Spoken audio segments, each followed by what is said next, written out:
down one night with Papa tell Mama. Wakey, wakey, wakey, wakey. What Papa tell Mama? It's the morning show with Coy Paullett. Wake up, wake up. Hi, I'm Paulette. I'm Coy, And this is Coy Paullett in the morning, live in Oklahoma. living in Oklahoma. And check this out. We are getting to enjoy this awesome snow that's happening. I don't know if you can see it. You might be blinded by all the light, but it is a very snowy day here in Oklahoma in January. For sure. And I am super excited. It was snowing last night and big flakes coming down. And I think that while winter is not my favorite season at all, fall is, but I love a good snow. Yeah, I'm definitely a summer person all the way, but one or two good snows years ain't bad. It's not too bad. Yeah. Just as long as it's not ice. I don't like I ice. agree. And hopefully this will help. I don't know where you're at, but I know last year in our backyard we had a lot of flies, and so maybe this will help knock down Oh, cool. Never some thought of of the flies from, I guess, sweating. Maybe it's me. that. Maybe I do the flies. It's hot out there. That does. Living in Oklahoma, you get hot. That wasn't awkward. So tell me about Happy New Year. Happy tell me New Year. about Same to you. your Christmas and your New Year's and everything. I had a Been good off Christmas. Went to mom and dad's and did the normal family thing. This year, actually, we started a new tradition with my stepmom, my dad's side of the family, and my two little sisters. We each year we're going to go to a different spot and meet up in a different place for 3 or 4 days. This year we went to Branson Nice. and had a really good time. Put together a little video we're going to look at here in a few minutes. But yeah, it was a really good time. A lot of fun. So how many of them are you? So altogether there was 11 of us. There was my stepmom, me, both my little sisters and their families. My oldest little sister Amber, her oldest son and daughter came, and then Claudia, her kids are a little bit closer in age. They're both there. But yeah, it was a lot of fun. That's cool. That I love that. I would love to do that with my family. Imagine 11 of us. You guys got an Airbnb or? No, we just got a hotel room. Or we just got hotel rooms, but we found a hotel right there, right next door to Silver Dollar City, which we didn't go to Silver Dollar City, but we'll get into that here in a little bit. But yeah, we're just right there. It was really nice. It was a little bit cold.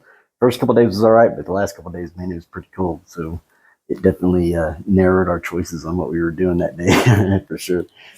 Right on. Well, Coy's got some video footage of his trip to Branson that he's going to share. And before he does, CJ and I have started a new tradition on Christmas where the older kids, they're adults, and they, it's like shooting at a target with a blindfold on as to what Yeah. they might want for Christmas other than cash. And we just don't really necessarily like just being like, here you go, here's some money, go spend it on what you want. But, ideally that's I've always welcomed that gift. But Yeah. being the giver of the end, it just seems really not very personal at all. So we've started these reindeer games is what we call them. And this is year 2 of reindeer games where we set up different areas through the house that have different types. Like this year we had cups. There were like 86 cups that the kids all got a chance to turn over. And what was under those cups led them to another portion of the game, Oh, of the cool. reindeer games. So we had these inflatable antlers that you had to go ring toss on Nice. each other, and whoever could get the most rings on the other's antler in a certain time would win prizes. But the only way to play that game was if you drew it. And then we had a Christmas bow game. So I had a bunch of string tied to different bows, different colored bows. And so if you got a bow under your cup, you got to go over to the bow game, and you got to draw one string that was through a tube. It was actually a roll of toilet paper. It works perfectly. The weight and everything holds them down. It hides which string belongs to what bow. and they got to pick a string to pull to the bow, and we had some really big prizes that went to those specific bows. So it was kind of like a luck of what bow you would pull, but Very cool. it's a second part of that game. And then another part we had gotten that miniature tree for Christmas for our other holiday get-togethers. So we put gift cards and lottery scratchers and a few little handheld small gifts under the little miniature Christmas tree. So if you drew a Christmas tree, you got to go to the Christmas tree and either pick one of the scratchers or a gift card or another wrapped gift that was underneath of it. I mean, I think that it was just a lot of fun, Cool. and it helps do something different. And we're still putting cash in their Yeah, pocket in yeah. a way on some of those gifts, but the way they're getting it, Right. And then we put a party poo as one of the prizes. The second year in the running, that is the best when someone is all ready to draw and they get the party poo, like that's their gift. This year we had you could shoot them, little turds that you could finger poo and shoot across the room, but they stuck so well to the ceiling that I was like, stop it, stop it. I am not trying to pick up picture poo or stuck, whatever I was just saying. They were stuck to the ceiling. Little poo targets. And we had a little miniature crocheted poo that someone got. Nice. I don't know. We had one that was a dad jokes button. So like every time you hit the button, it told you just a horrible dad joke. Nice. Which we thought was great. It was a great gift for one of the kids to get. Okay, if you're missing your dad, just hit the button. That's pretty Close cool. to home. So, with that said, and then for New Year's, before we get into your video, what did you do for New Year's? Oh, that's where we went. That's where you went for New Year's. Yeah, Okay. Yeah, I was actually in Bartlesville for Christmas, and then we met in Branson on the 28th. Okay. You said you did the regular Bartlesville thing for Christmas with the family, but then went off. Yeah. So how many of you 11 were up? Like at midnight, were you all together? How was that? The old man crashed out a little bit early, and then I think my brother-in-law Jeb, I think he went to bed a little bit early too, but he was driving. They left on the 1st that next morning, so yeah, he had to get up and drive. So, which I did too, but I didn't have near the drive that they had. So, but yeah, I petered out early. Well, we stayed up and we had our little boy Nicholas, he's 12, and then our grandson Elias, these kids. And those two boys helped us bring in the year. We cheered with Capri Suns and tea. That was how we brought in the new year. Yeah, it's a big change, and it's welcome. I think Not being out there getting crazy. Claudia got the girls at Welch's sparkling grape juice. They had a rosé and what was the other one? I can't remember what the other one was. But yeah, they were walking around with little champagne. That's cute. I love it. It was pretty cool. So without further ado, take it away. All right. Okay. So I called it Branson on a budget. But to be totally honest, we didn't actually sit down and budget everything out. It was more of just each day we just figured out one of the fun things to do that weren't totally expensive. Silver Dollar City, as you see, is beautiful at Christmas time. Oh my gosh. However, it's also kind of expensive. So for one adult ticket, it was $92. Oh, wow. Yeah. So when you get 8 adults, 3 kids at $92, that equals a whole lot of money. That's so as far we could have gone through like all the coupons and all that stuff. We didn't do all that. We just kind of, like I said, we just kind of played it by ear and did things that were a little bit more reasonable.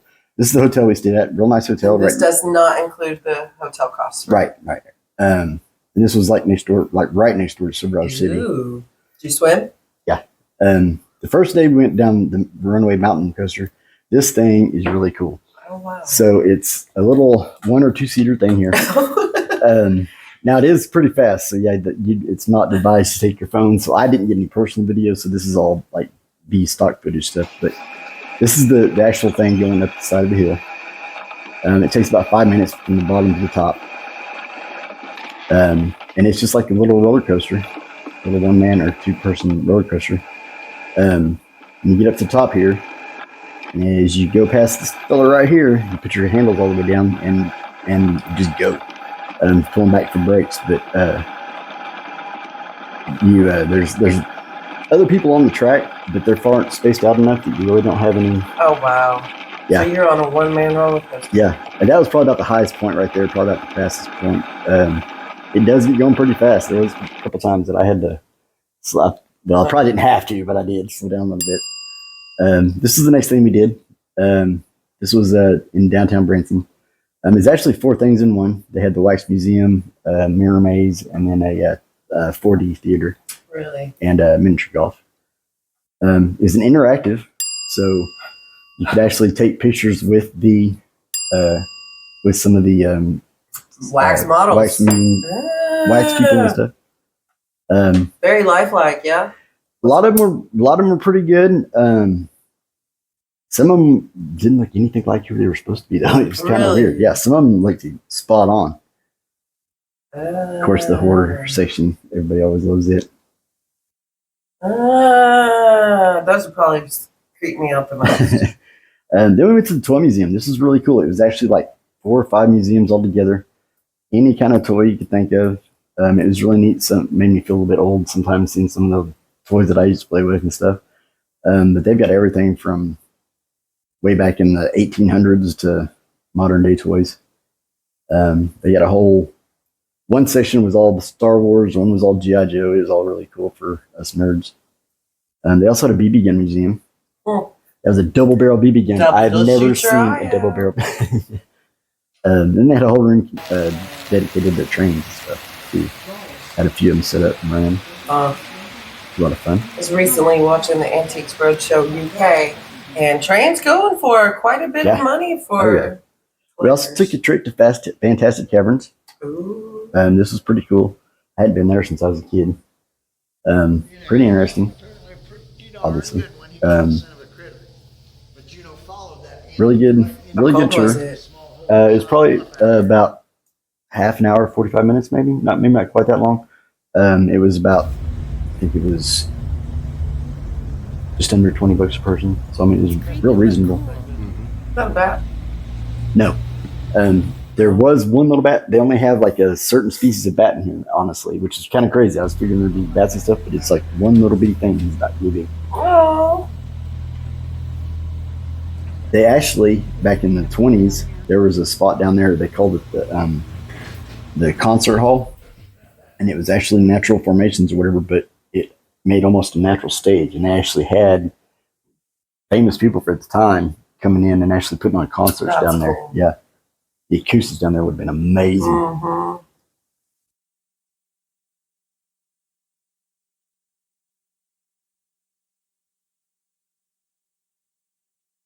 There's really they don't have any idea how old some of that stuff is because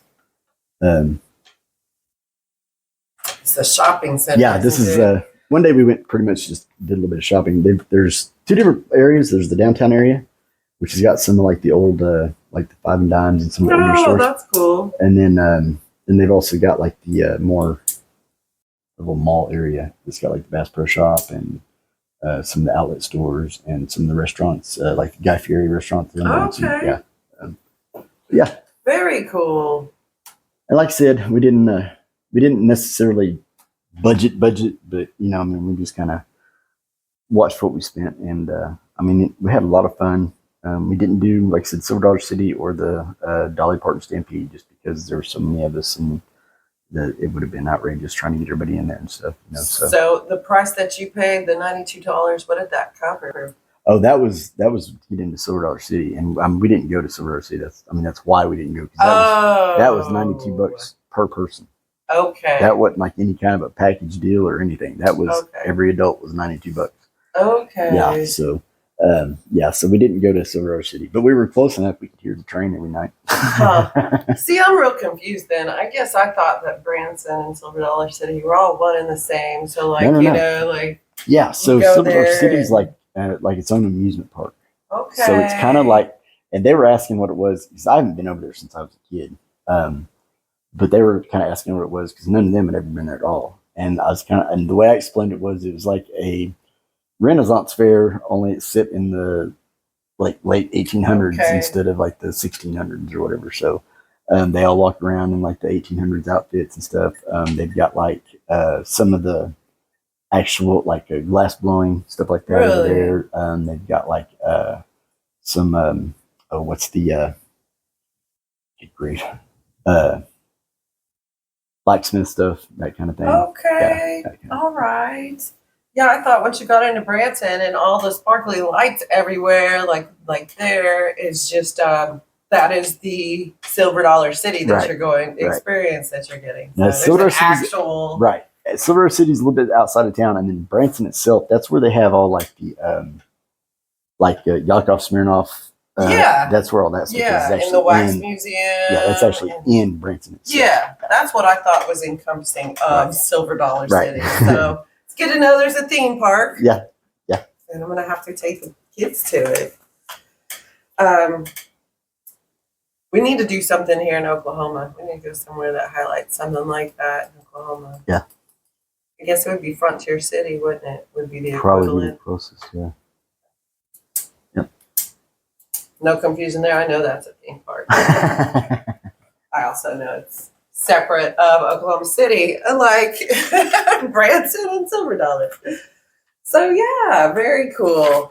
Well, it sounds like a good time, Coy. It was a lot. And those pictures are awesome. Thanks for sharing that footage with us. Of course. Did you learn anything about caves? A little bit. So there was, I did learn that, real estate related, that originally they found, what happened was the way they found the caverns was the person that owned the land at the time was hunting, and his dog followed a rabbit or something in this hole and couldn't get back out. So he crawled down in there, and after he got in about 20 feet, realized that it opened up. Several years later, because he closed off the hole, and then several years later, they actually did some. They actually went in there and explored it all and realized that it's this whole cavern system. So he owned the hole where the cavern started, and he owned the caverns because the hole was on his property. But at one time, he didn't own the land on top of the caverns. So there was like two different owners. What? Yeah, it's really strange. But so now Because he had the mineral rights. the mineral rights and stuff, right? So now the family has since then purchased all the property on top of all the caverns. So they own now both the whole thing now. But at one point, whenever the other owners were on it, they actually drilled a well, and they got a bunch of guys out there, and they did a bunch of measurements and everything. And they said the pipe for the hole and everything for the drilling will go just like to the side of the cavern. It won't ever actually, you'll never be seen. And some of their numbers were a little bit off because as you're going through there's a drilling rig, like casing, right in the middle of the caverns. And the cool thing about it is it is actually, so the stalactites and stalagmites and all that stuff is calcium deposits and stuff. And it's completely covered. So they drilled the well like in the 1940s. So it's been there about 80 years, and you cannot see the casing anymore. It's all completely covered with now it's only like just real thin covering, but the whole pipe itself is completely covered. Oh, wow. Yeah. That's nuts. That's pretty cool.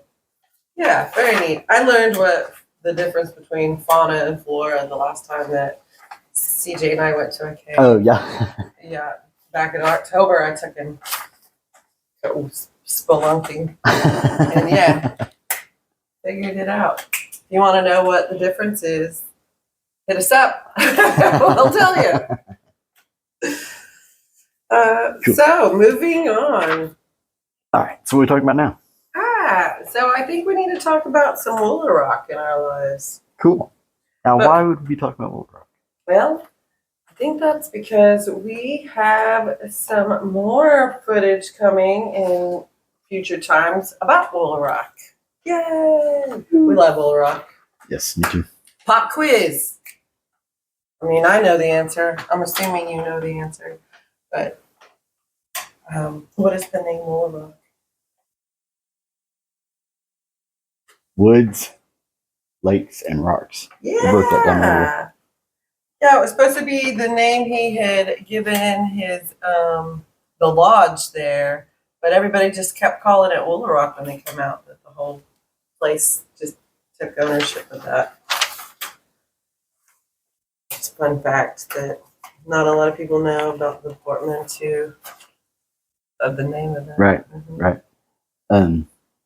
I also saw that it's a 3,700 acre wildlife preserve. It's a lot of acres. That's Yeah. just museum and stuff's actually in the middle of the preserve though, so I guess that's the whole. Yeah, we actually looked it up. It's 3,700. Yeah, with 30 different species of native and exotic wildlife. They also have one of the largest collections of Colt firearms Yes. in the entire world. Do you know that? Yes, actually I The did. entire world. They have shrunken heads out there. They have so much Native American artifact, and that is part of their artifact. That was always one of my favorites displays to go look Yeah. at, were the shrunken heads. What's wrong with me? That's what I wanted to go to. They've also got a working 1840s mountain man camp. They sure do. That's They pretty sure cool, do. too. It is cool. And he rides around with lights on him in the Christmas season. Yeah. You can see him and his horse. They've also got, where is it? I lost my place. I did lose my place. They have a plane there. Is it the Travel 5000? Is that what it was called? That was the only race. It was the plane, the Travel Air 5000. There. And it was one of the only two surviving planes that made it through the Dole Air Race back at the Dole Derby back in 1927. And the Travel Air 5000 was the plane that won, but it was sponsored by Frank Phillips. And this plane, so I had to do some digging, because as many times as I've went to Woolarock and seen those planes in there, I've never really, gotten interested enough to know more about it. So the Dole Air Race was AKA the Dole Derby. And it was a air race across the Pacific Ocean from Oakland, California to Honolulu, Hawaii. And it was in August of 1927 that resulted in many deaths. So there were 18 official and unofficial entrants. Oh, wow. To begin Official with. and unofficial. Yeah. Of them, 15 officially drew for the starting positions. And of those 15, 2 were disqualified, 2 withdrew, and 3 aircraft crashed, resulting in 3 deaths before the race even started. Wow. 8 of those aircrafts eventually started the race on August 16th. Only 2 successfully arrived in Hawaii. The Travel Air 5000, which is on display at Woolarock, which also won the race, piloted by, I think it's worth noting, the pilot was Arthur C. Goebel, and William V. Davis arrived on the plane Aloha as the runner-up 2 hours after the Travel Air 5000 made landing. Wow. Of the 6 aircrafts, that launched, 2 crashed on takeoff, were forced to return to repair. 2 were forced to return for repairs, and 2 went missing. Oh, wow. During the race, the Golden Eagle and Miss Doran went missing. One of the aircraft that had to land for repairs took back off again to search for the missing aircraft several days later, and then it also vanished over the seas. Wow. So in total, in all, before, during, and after the race, 10 people died and 6 airplanes were lost or damaged in this race. Wow. Think about that for a second. They jumped in an airplane in California to fly to Hawaii over the open ocean. No GPS back then. Right. I mean, right. All just, paper maps and the Right. And why did they do this, you ask? Because the challenge was, and I had more information on that, but I felt like I was going to get way too far left field from Willow Rock right now. They did it for a $25,000 grant prize money, which equivalent to today would be about $370,000. Wow. So yeah, that's why they did it. Wow. That's crazy. Mm-hmm. It's really cool. But yeah, I think that it's really cool that that plane ended up in Bartlesville, Oklahoma. Yeah. After all that, Yeah. you know, it's just a small world. Anyway, that's my fun fact about Willow Rock. Nice. What else you got? Before we, we're gonna divulge video footage of our exploration of Willow Rock later in the month. But Yeah. for The only now, other thing I had was that they're open year round, 10 to 5, Wednesday through Sunday. And then their summer hours, Memorial Day through Labor Day is Tuesday through Sunday, 10 Nice. to 5. So, yes. Okay. Well, thank you, Willow Rock, for letting us be a part of Coy and Paullett in the morning, being a part of our show. Hey, Coy, Hey, Paulette. why'd the realtor bring a map? Bring a map where? He wanted to plot a course. So cheesy. Wah, wah. I'm not saying that one. Why did the gutter get promoted? It always kept things flowing. Oh, well, yeah. That's pretty cute. Yeah. Why did the room feel rented? It had space issues. Okay. Why was the basement feeling down, Coy? It was underground. It had cellar esteem issues. Solar esteem issues. Oh, self-esteem. I got it. That was a good one, actually. Took me a minute, but that was okay. Why did the roof apologize? I don't know. It was over your head. Where did you find these wonderful jokes? I don't know. Great though. So, speaking of over your head, let's talk about the housing market Yes, let's. and a forecast for 2025. So, the market update, you say? Yeah, let's do this.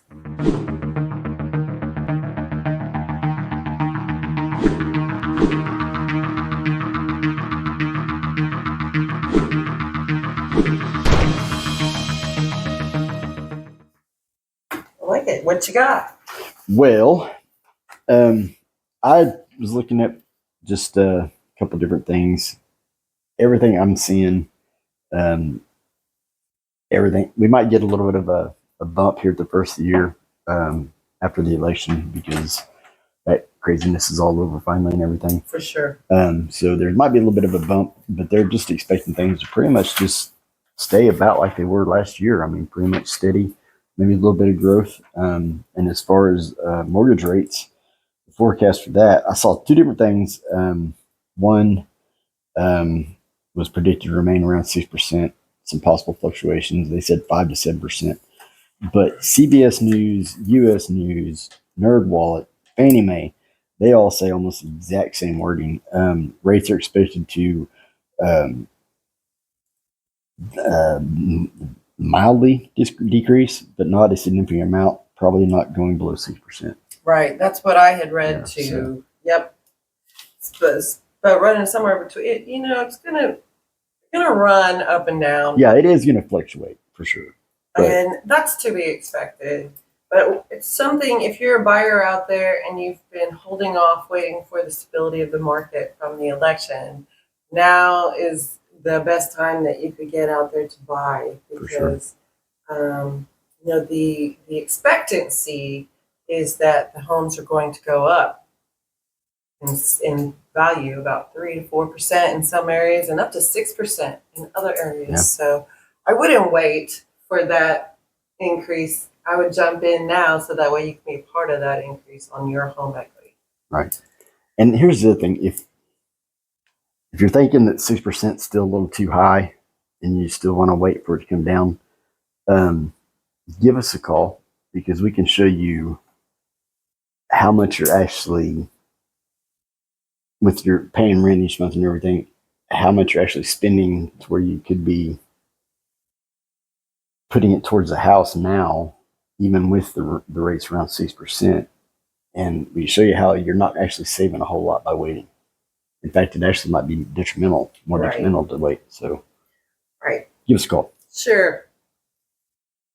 Otherwise, 2024 had a record year in sales, increasing by almost 7% from the year before. But the progression of how fast the houses sell once they do go live has slowed down.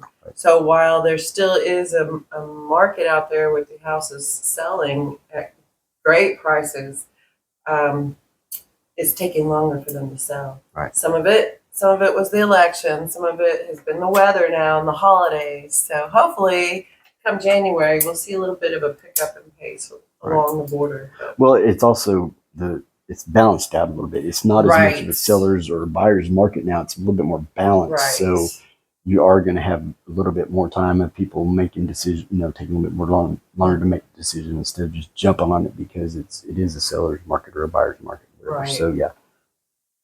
Right. So now's the time to get your ducks in a row.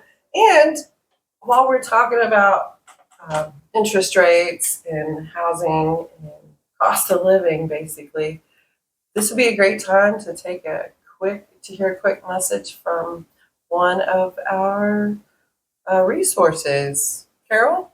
Heck yeah, Linda, look out. Yeah. Ladies and gentlemen, Carol. Twist. Hi there. So today we had Tulsa County Tax Assessor come out and visit with us, and he said that if you have 100% disability with VA, that you can apply to waive property taxes on your home. Have a great day, and remember, insist on twist.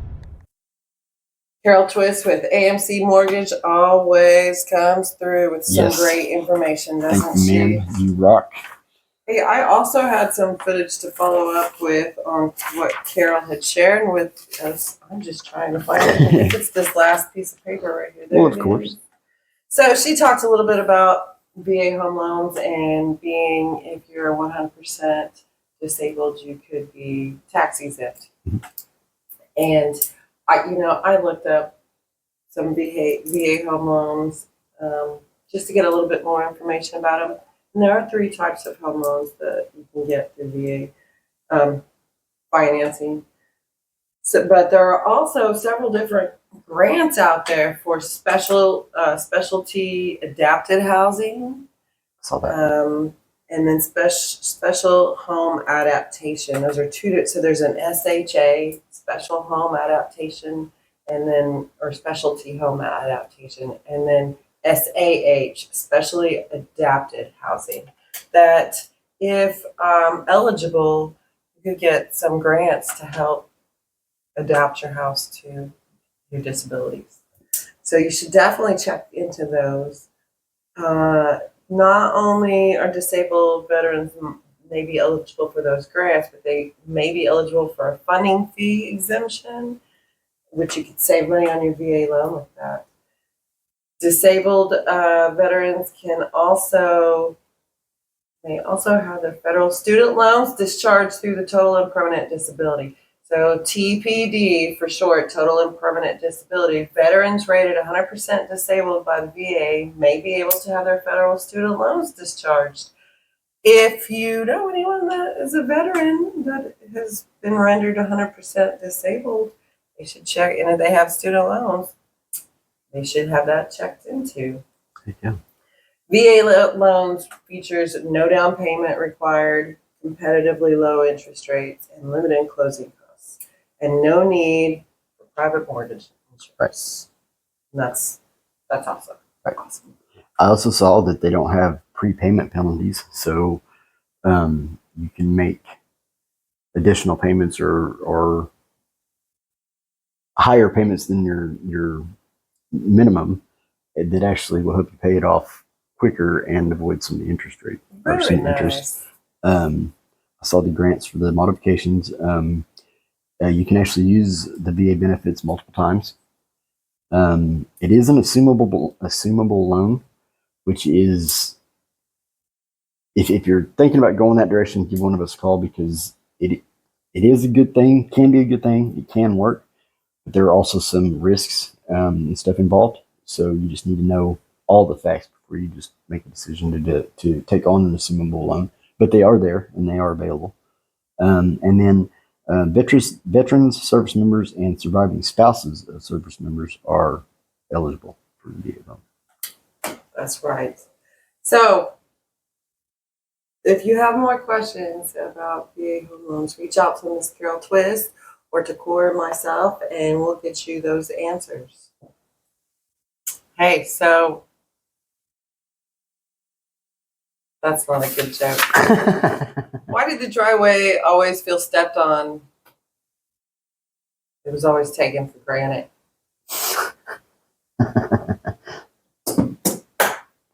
Why did the porch feel it had talent? It always had to step up. Okay. What do agents have to be thankful for? Coy? Lots.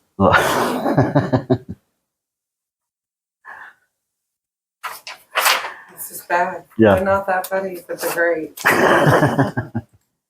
So bad. They're good. What are we on to next? Other than me looking at bad jokes, while you guys look at me look at bad jokes. Why did the chair feel seated? Bill, who? It always had someone's back. I don't get that one. It's a chair feeling seated. What? It always had someone's back. I don't know. I don't know what feeling seated is. Other than I'm myself and feeling seated because I am seated.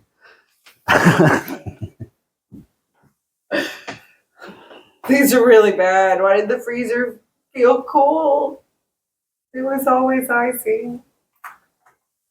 What do we have left? Closing? Closing thoughts by Coy and Paullett. So, in closing, we are going to be having footage of Willow Rock coming through. Yes. And we have decided that since we're both basically spent most of our lives living in Bartlesville and the surrounding area, that we want to continue to highlight Bartlesville all through January and its surrounding areas. So if you have an incredible story in town, or if you have a business that's been a part of the roots of Bartlesville, reach out to us so we can come get your story. And we will see you on the flip side.